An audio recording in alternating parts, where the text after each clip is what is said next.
Amados hermanos, nuevamente estamos aquí con la disposición en nuestro corazón de exponer la palabra de verdad. O sea que es inerrante, no tiene errores, es infalible y es la palabra divina, es la palabra de Dios, no es palabra de hombres. Dios usó hombres por su gracia y les inspiró, Él exhaló su palabra. Y ellos guiados y dirigidos, supervisados por el Espíritu Santo, escribieron esta palabra. Dentro de lo que hay en la palabra, hay mucho contenido, registros de cuando Dios se encarnó en Jesucristo y habitó entre nosotros. Además, también tenemos bastante contenido de lo que pasó en esta última semana, que hemos denominado esta serie la Semana de la Cruz. Y como ustedes han sido testigos semana a semana, esto lo empezamos en febrero, hay mucho contenido esta serie de lo que pasó el martes.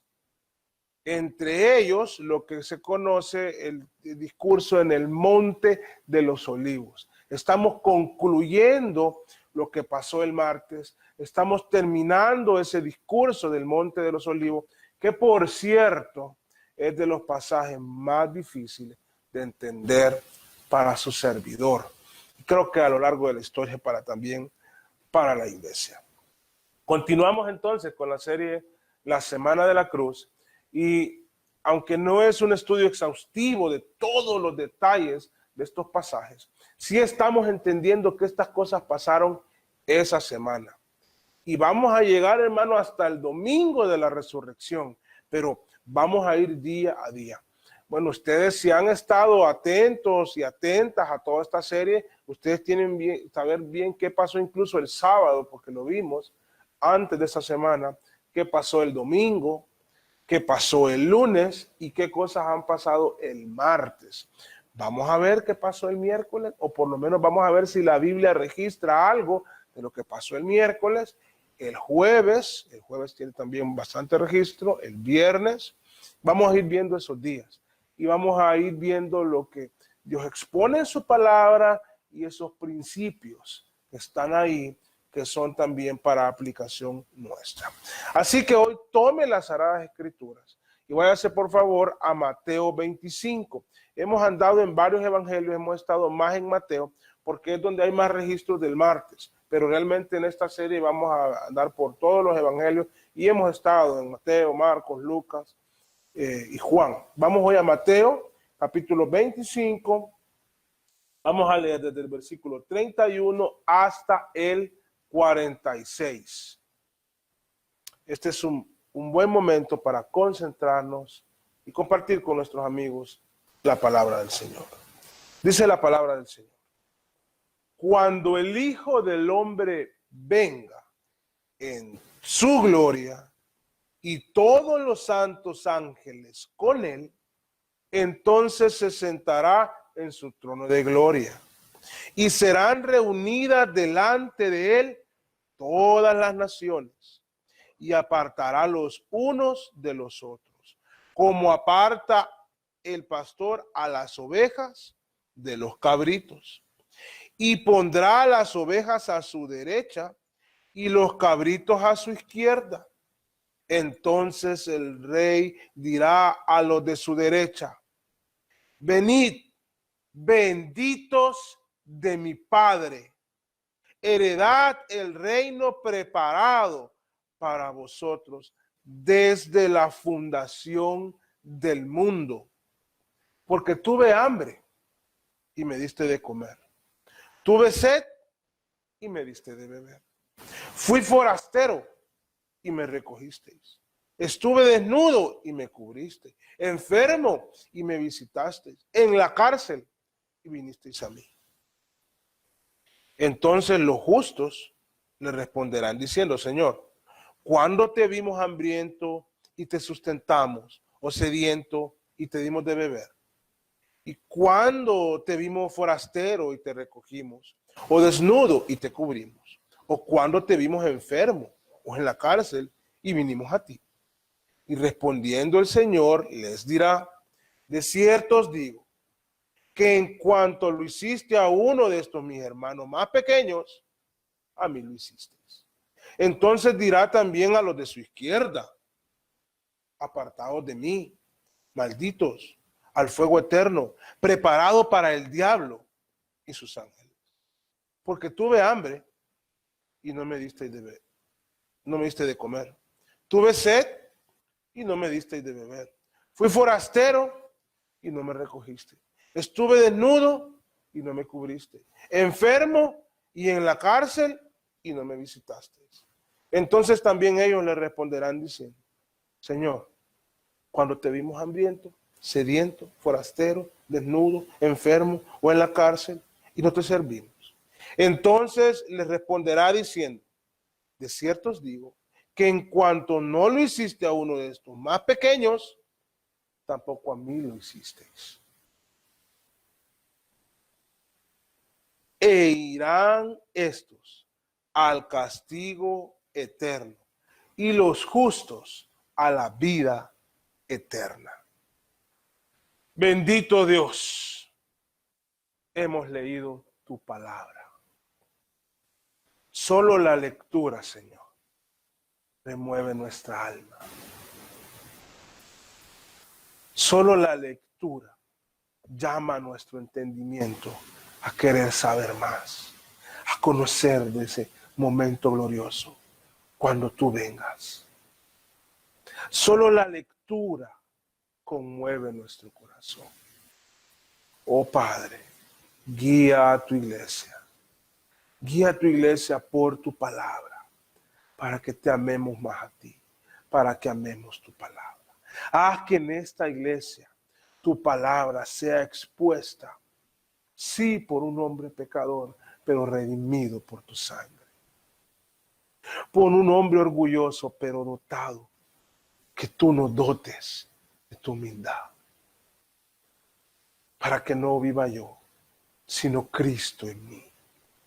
Y con Cristo en mí, con el dominio de tu Espíritu Santo, yo pueda exponer tu palabra. No lo quiero hacer de otra manera. Te pido humildad, esa que tú das, que tú provees, que proviene de Cristo. Para que tu palabra penetre en los corazones, doblegue la vida, para que tu Espíritu Santo convenza de pecado. Padre, y que toda culpabilidad pueda ser puesta al pie de la cruz, puedan ser absueltos ahí, Señor, de toda culpa, por la sangre de Cristo. Bendice tu iglesia y tu exposición, la exposición de tu palabra, en el nombre de Jesús. Benditos del Padre, es el mensaje en esta mañana. Recuerdo en una ocasión, hace ya más de 25 años, hermano, era un adolescente de entre 13 y 14 años. Estaba, no recuerdo si en primero o segundo curso de secundaria. Y en ese tiempo, hermanos, el transporte público, el autobús lo pagábamos con monedas. En un tiempo 25 centavos, en un tiempo 50 centavos. Yo andaba justo el dinero en moneda para tomar el bus e ir a mi casa.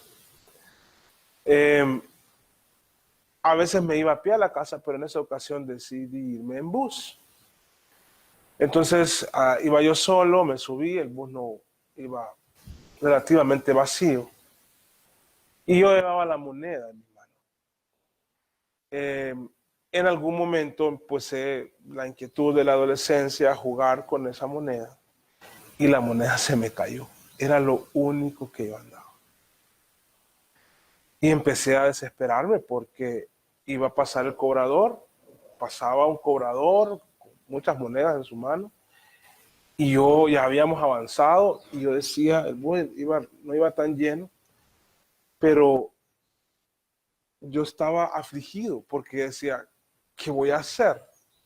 ¿Qué le voy a decir? Y empecé a buscar la moneda, no la encontraba, hermano. Y había en mí una angustia por el momento que el cobrador iba a llegar donde mí y yo tenía que pagar.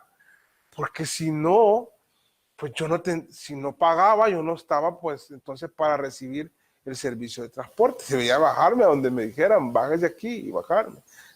Pensaba yo en mi mente. No les voy a contar los detalles de la historia. Pero al final yo pude pagar encontrar y pagar ese transporte. Pero lo recuerdo cabalmente. Qué bueno que ese cobrador se tardó en pasar y yo pude pagar. Amados hermanos, va a haber un día que nosotros estaremos cerca de un juicio. Todos seremos juzgados. Y habrá mucha aflicción si no tenemos en nuestro poder lo que el juez pedirá ese día. El problema no será bajarnos de un bus, será tener una eternidad separados de la gracia de Dios, en un lugar de tormento, en un lugar de llanto, en un lugar de pesar, de ira, de odio, de maldad, donde nadie quiere estar por mucho que hoy quiera burlarse de esta creencia. Ese día llegará, hermano. Y para muchos sería un día de angustia, esperando el momento. ¿Y qué hago? No tengo lo que se necesita, lo que se requiere. Porque lo único que el juez pedirá es si Cristo mora en su vida. Si la gracia soberana de Dios derramada en Cristo y por su sangre carmesí ha sido acuerpada en su alma. Muchos ese día van a padecer. Y ahí será el lloro, el crujir de dientes. Ahí será el lamento eterno. Bendito sea el Señor, porque también ese día habrá muchos que podrían estar con la misma angustia, porque son incluso peores pecadores, pero que un día, por la gracia del Dios soberano que los ha escogido, pusieron su fe en Cristo y pasarán a la eternidad con el Rey. Este pasaje que vamos a estudiar hoy trata de un juicio, uno de los pasajes más difíciles de entender. De tal manera, hermanos, que aún los hombres más estudiosos no se ponen de acuerdo en algunos detalles de este juicio. Así que, como ustedes se han dado cuenta, no tenemos ni 4 años de estar en el trabajo de plantación de iglesia. Entonces no quiero entrar a los detalles más profundos que este texto pueda exponer, ni a las posturas, diferentes posturas. No, hermanos. Creo que no es adecuado. Llegará un día para aquellos que están sedientos de conocer nuestra postura o de conocer un poco más de los tiempos finales. Llegará un tiempo donde lo expondremos con toda tranquilidad. Creo que la iglesia necesita tiempo para eso y con toda sinceridad el expositor también necesita más estudio para eso. Pero lo que sí podemos ver es que este es un juicio futuro que pasará. Y aquí vamos a ver cuándo va a pasar este juicio.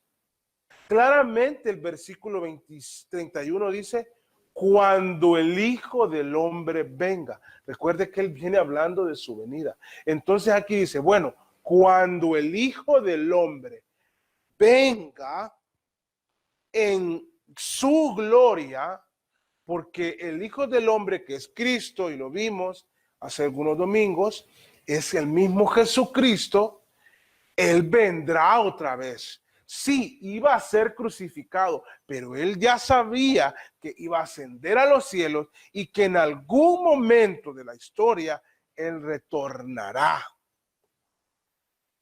Entonces, este juicio será en su retorno. Un retorno glorioso, lleno de su gloria. Aquí mismo lo dice. Será cuando el Hijo del Hombre venga en su gloria. Y viene con un ejército de ángeles. Miren, hermanos, él estando en la cruz. Sí le dijeron, y bueno, y si eres el Hijo de Dios, entonces, ¿por qué estás aquí? Hermanos, él podía enviar legiones de ejércitos, de ángeles, y no padecer la cruz.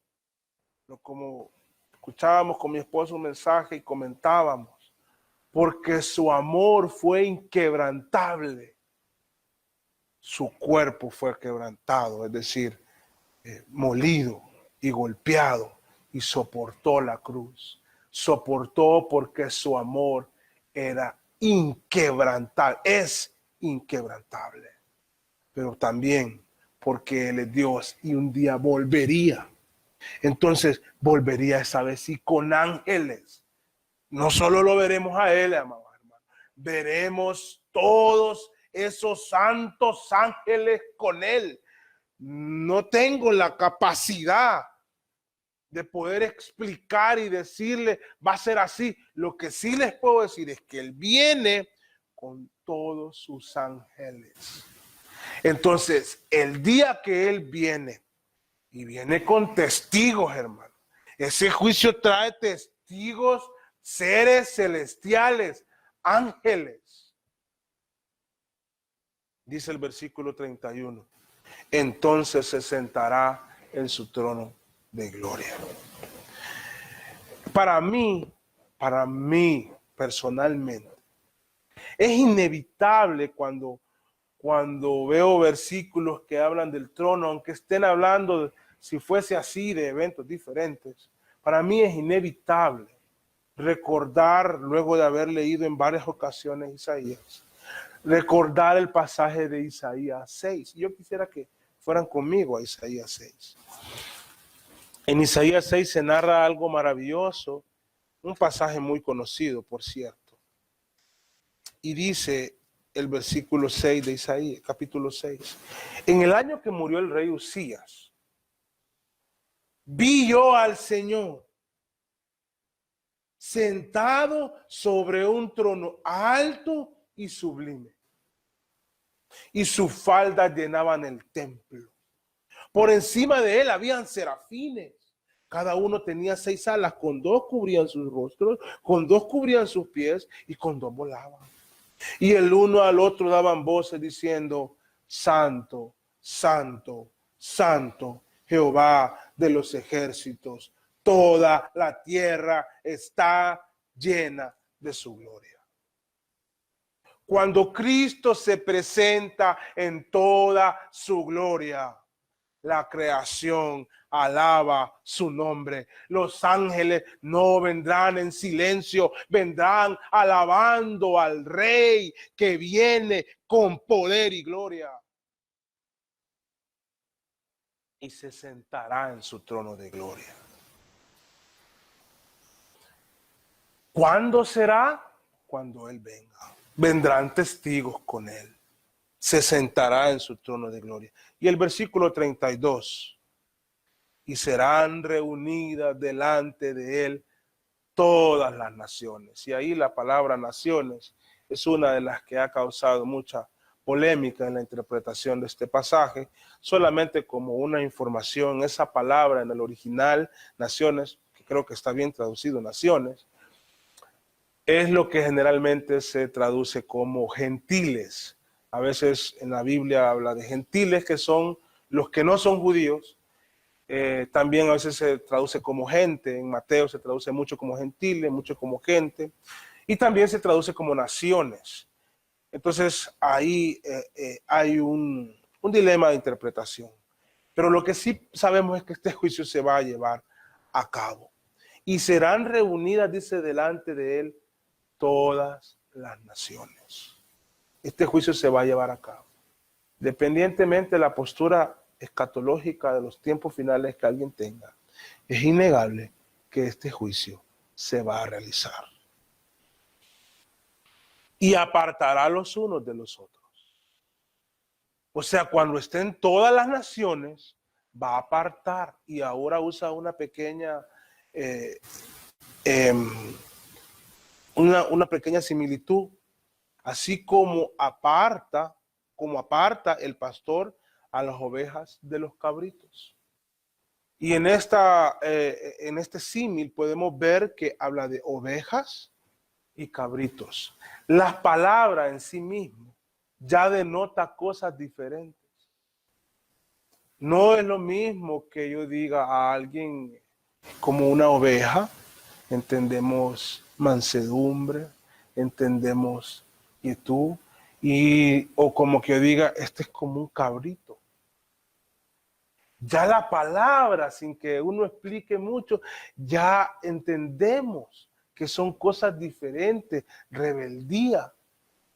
No es lo mismo las ovejas que los cabritos. Entonces, como no son lo mismo y hay algunas diferencias importantes, aunque a veces los rebaños pueden estar juntos, Jesús entonces usa esta metáfora corta para decir que ese día, el día del juicio, él va a ser como un pastor que los separa y pondrá las ovejas a su derecha y pondrá a los cabritos a su izquierda.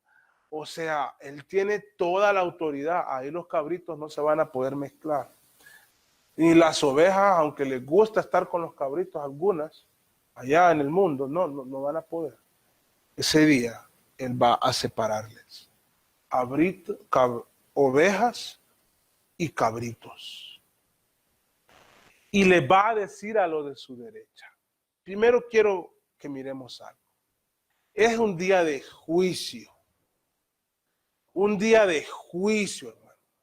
Cuando se va a dictar un veredicto, es un día de estrés.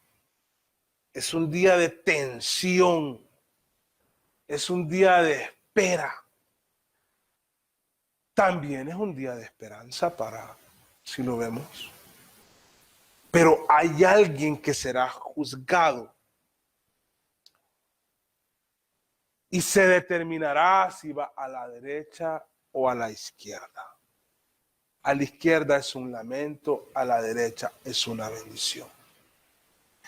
Pero en lo que el juez, que es Cristo mismo, le dice a los de la derecha, nos da mucha información en la cual es meritorio meditar en esta mañana. Les dice, venid, benditos de mi Padre. Qué palabras más preciosas.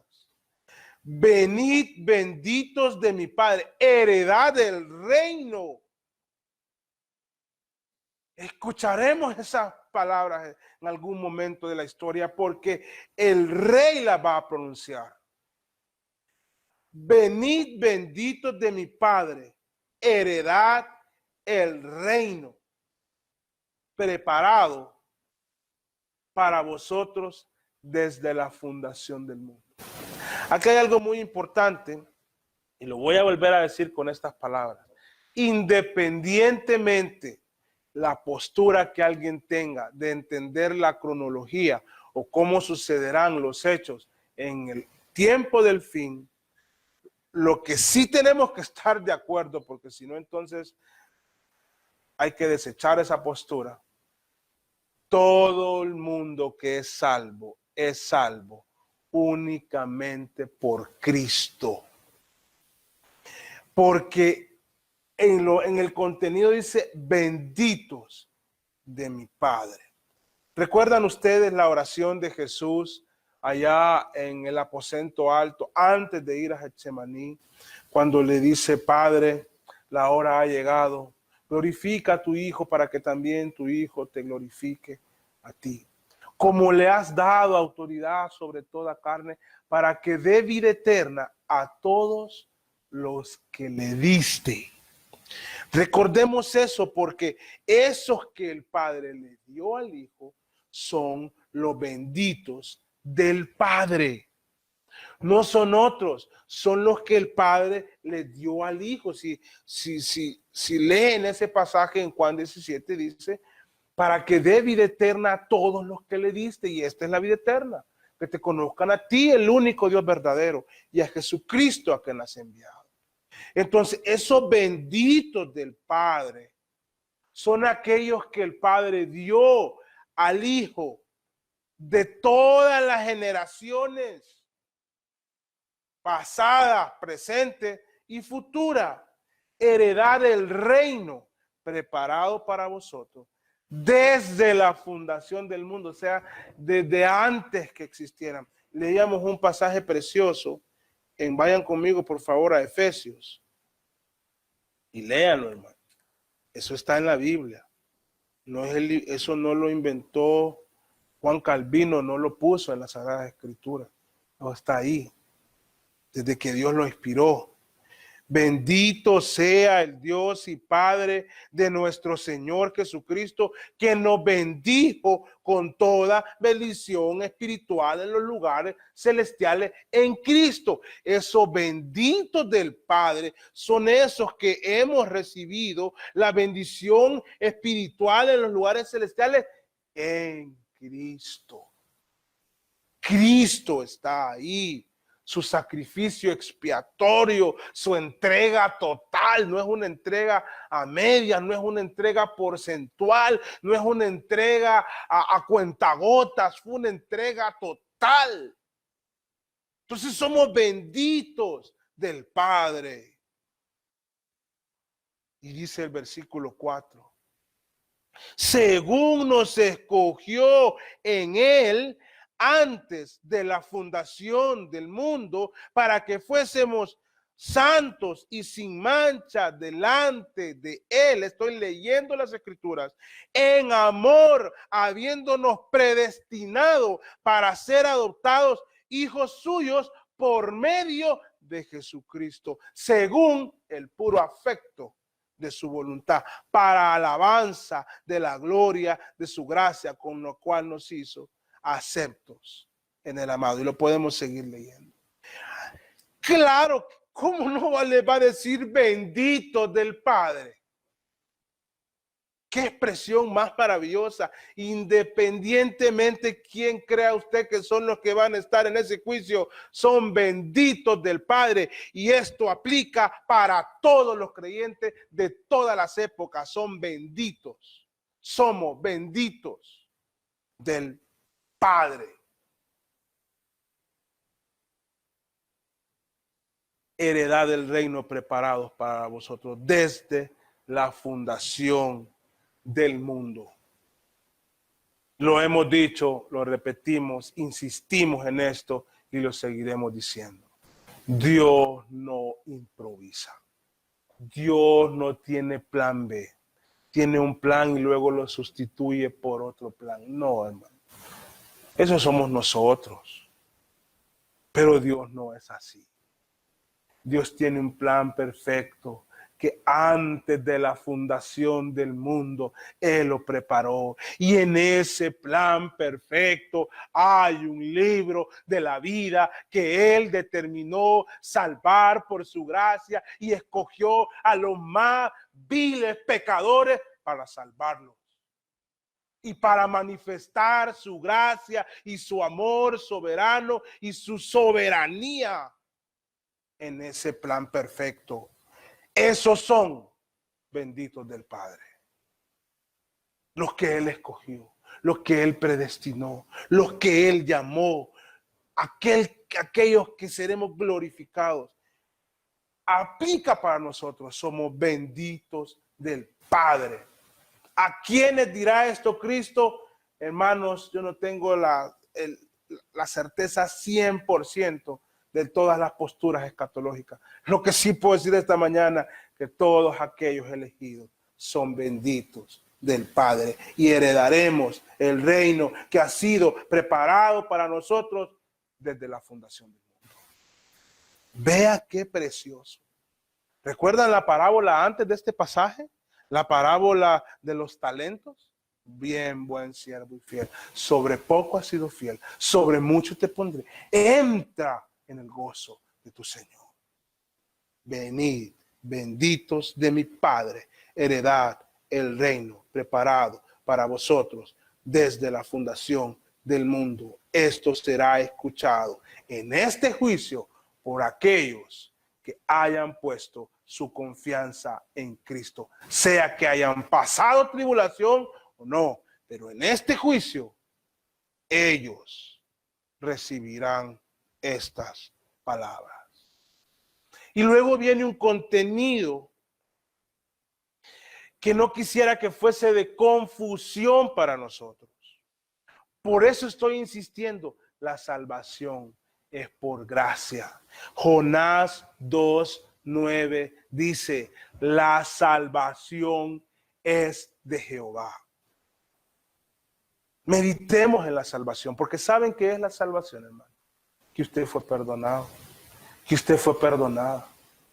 Miren, la palabra perdón está escasa en los matrimonios, en las familias, en las iglesias, en los púlpitos. Los pastores deben de pedir perdón de tanto en tanto a la iglesia, porque ofendemos, a veces con miradas, con que no nos damos cuenta, con desatenciones, con una palabra mal expuesta. O sea, ha escaseado en los trabajos, en la familia, en la iglesia. No existe esa palabra. Pero no va a dejar de existir porque en una cruz se otorgó el perdón con un impacto eterno. Aunque usted no la quiera decir, aunque usted no la diga, el perdón es real. Y Dios perdonó nuestros pecados por pura gracia. Somos salvos porque Dios nos perdonó, hermanos. Yo le oro al Señor para que en medio de nosotros haya convicción de pecado. Sintamos la culpa de nuestro pecado. Porque sí, hermanos, cuando Dios trae convicción de pecado, es una losa imposible y nos enteramos que es imposible de sobrellevar. Pero cuando trae convicción de pecado, vemos con nuestros ojos espirituales una cruz esperanzadora, una cruz que relumbra, una cruz que perdona y una cruz que me permite depositar toda mi culpabilidad y mi carga de pecado por pura gracia. Entonces, lo que dice del 35 en adelante, no está diciendo que es la forma de obtener la salvación, sino que con un estudio sistemático de la Sagrada Escritura entendemos que es consecuencia de la salvación y son las obras que Dios acepta, las de sus redimidos. Posiblemente los cabritos dieron agua a alguien, dieron alimento a alguien, fueron a alguna cárcel, fueron a algún hospital, pero para Dios es como que no lo hayan hecho porque pusieron su confianza en esas cosas. Entonces dice el versículo 35, tuve hambre, porque tuve hambre, y me diste de comer. Tuve sed y me diste de beber. Fui forastero y me recogiste. Estuve desnudo y me cubriste. Enfermo y viniste a mí. En la cárcel me visitaste y en la cárcel y viniste a mí. Amados hermanos, vayan conmigo, por favor, a Primera de Juan.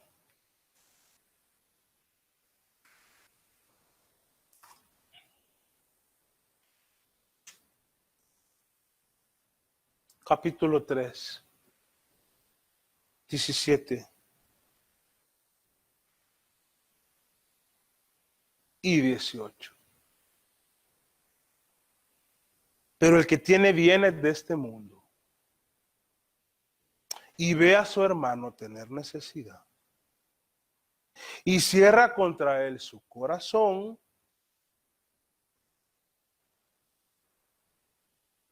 ¿cómo mora el amor de Dios en él? Hijitos míos, no améis de palabra ni de lengua, sino de hecho y en verdad.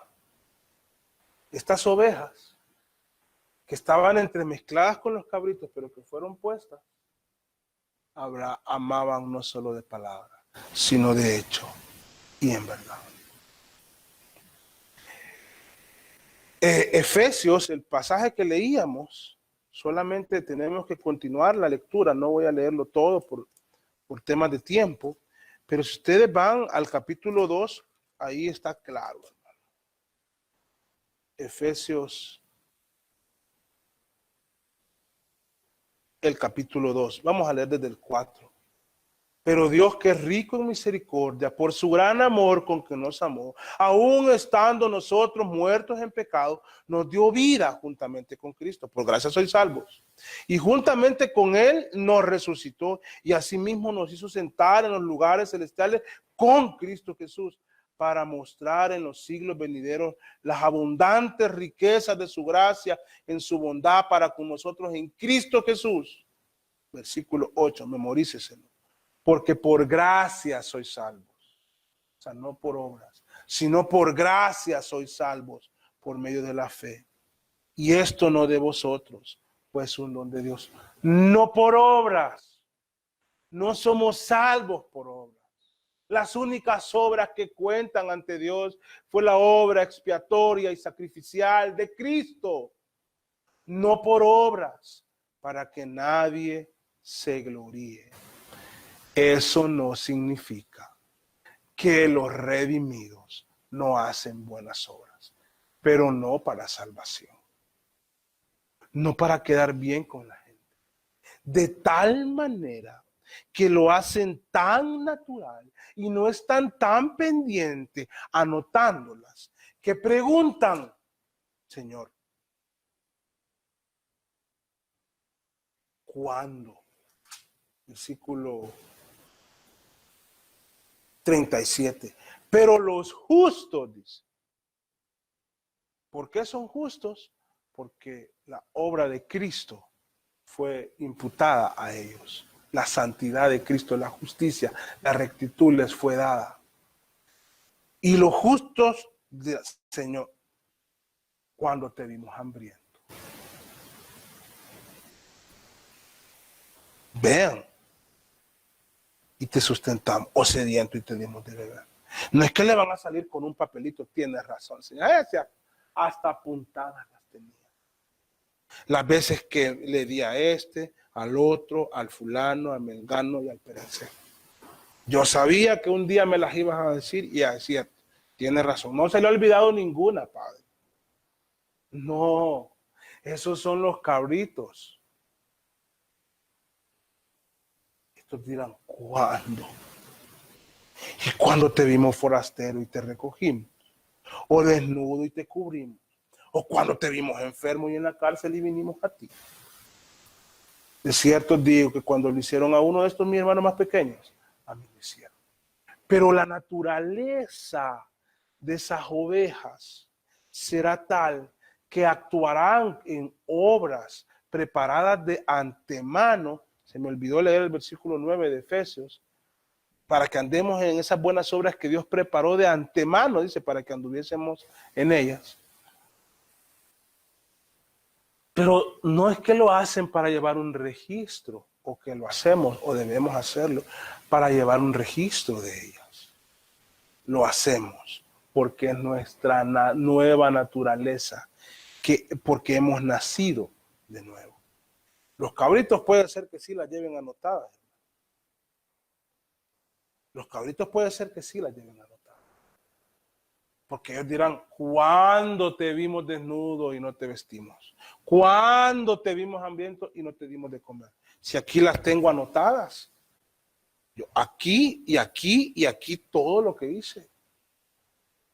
Pero no les son válidas porque nuestras obras delante del Señor, cuando no va Cristo, son como trapos de inmundicia que más bien nos condenan más. Condenan más al hombre. El hombre piensa que lo va santificando y dice, ay, hice una buena obra. No, más bien lo condena más porque está poniendo su confianza en las obras. Y por las obras de la ley nadie será justificado.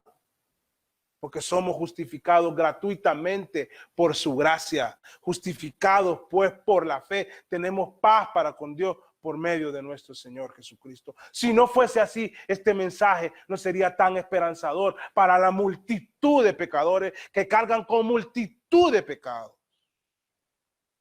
No habría esta esperanza gloriosa. El día del juicio, figurativamente hablando, si ustedes llevan la hoja de los créditos de Cristo que les pertenecen a ustedes, que les ha sido otorgada, si llegan a estar ustedes en ese juicio, van a ir en paz, porque somos salvos por los méritos de Cristo, no por los nuestros. Y eso quiero que quede claro en esta mañana. Este juicio se va a llevar a cabo. ¿Cuándo será? Cuando Cristo venga con sus testigos angelicales, cuando se siente en su trono de gloria, cuando todo ojo le verá, cuando todas las naciones se reunirán, cuando Él separe a unos de otros y les dirá a los cabritos: al infierno, apartados de mí, malditos, al fuego eterno, preparado para el diablo y sus ángeles. Sí, hay una gracia soberana, pero el hombre es responsable. Claramente dice la Biblia que a todo a que Él viene, Él no le echa fuera. Ahora, nadie le es dado si no viene por el Padre, pero a todo lo que Él viene, Él no le echa fuera. Nadie podrá decir en el infierno: yo fui a Cristo y busqué a Cristo. Van a decir: yo fui a la iglesia, yo prediqué posiblemente, canté, oré, leí la palabra, asistí fielmente, pero no dirán: yo fui a Cristo. Porque si usted viene a Cristo, la sangre de Cristo le limpia de todo pecado y no tiene que escuchar estas palabras. Al fuego eterno, preparado para el diablo y sus ángeles. En el 46 lo recalca: e irán estos al castigo eterno. Pero ahí hay dos lados de la moneda. Están los que van al castigo eterno en este juicio, y están los que van a la vida eterna, a disfrutar de las riquezas en Cristo, de las bendiciones espirituales en Cristo, a disfrutar eternamente con el Señor, a estar con Él por siempre. Un día llegará. Llegará un día en que vamos a gozar la vida eterna, pero ya la tenemos. Porque si tenemos a Cristo, tenemos vida eterna.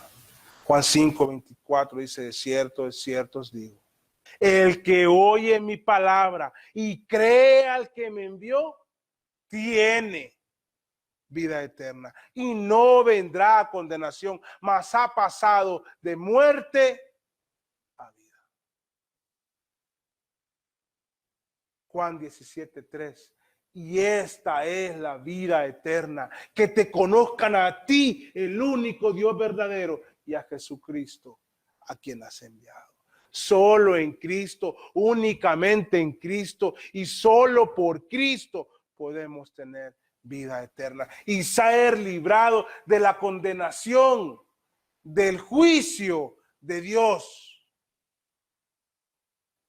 Cuando Jesús habla de los tiempos finales y cuando la palabra del Señor habla de los tiempos finales, es claro la figura de juicios, de muchos, con consecuencias eternas. Aquí en la tierra no hay juicios con consecuencias eternas.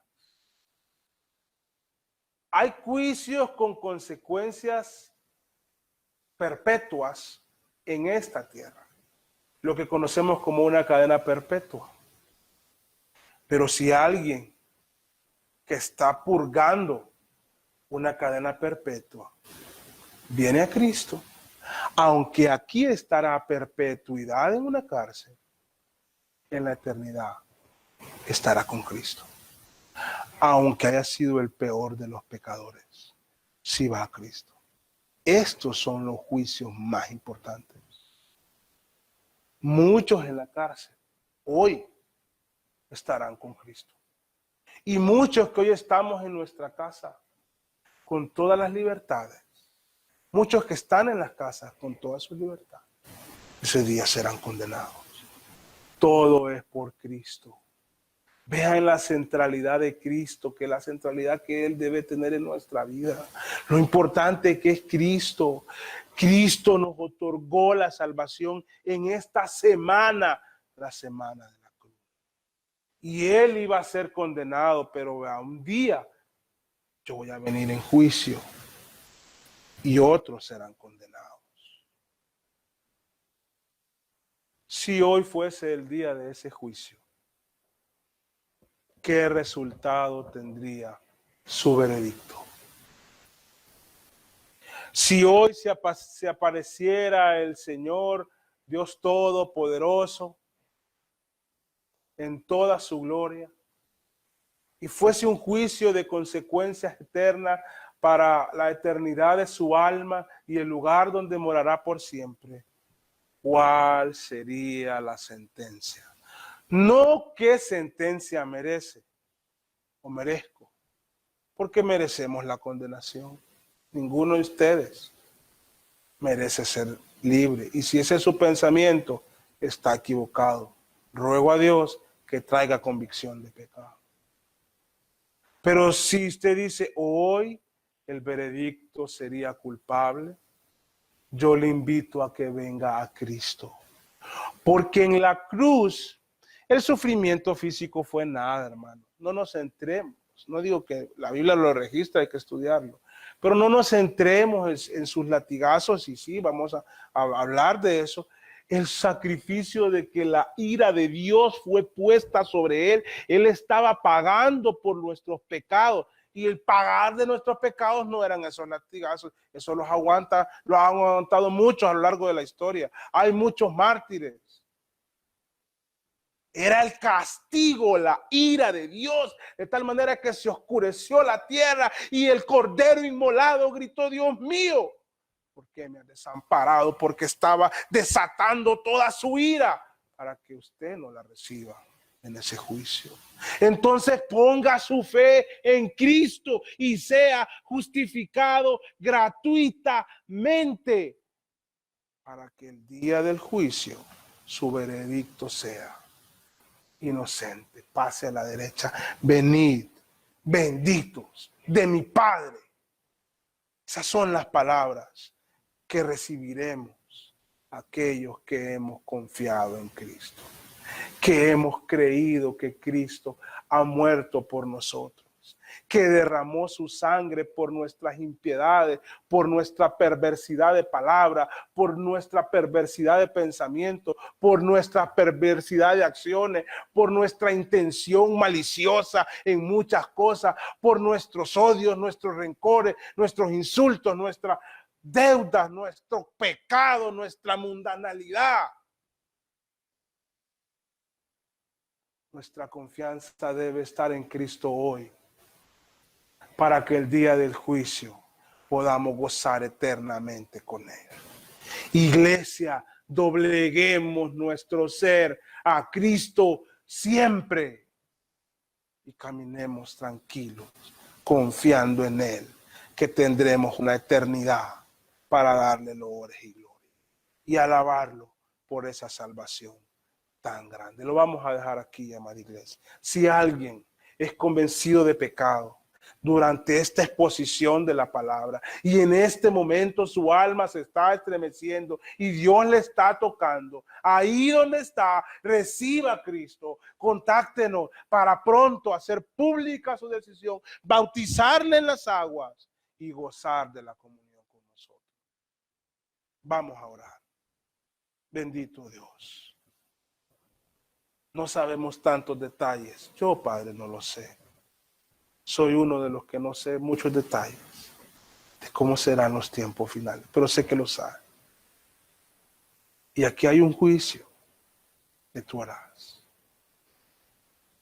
Yo, Padre, realmente te lo digo de corazón, no entiendo muchas cosas. He leído mucho de estos pasajes, pero aún no lo entiendo a cabalidad, completamente. Gracias por aquellos que sí lo entienden. Lo que sé que hay un juicio y que tú eres el juez. Cuando tú vengas con tus ángeles, sentado en tu trono, que pondrá las ovejas de un lado y los cabritos de otro, y que dirá: benditos de mi Padre, aquellos que has salvado con tu sangre preciosa. Haz que en esta iglesia no se pierda ni uno, Padre. Que todos seamos benditos de tu Padre, de ti, Señor. En el nombre de Jesús te lo pido. Amén.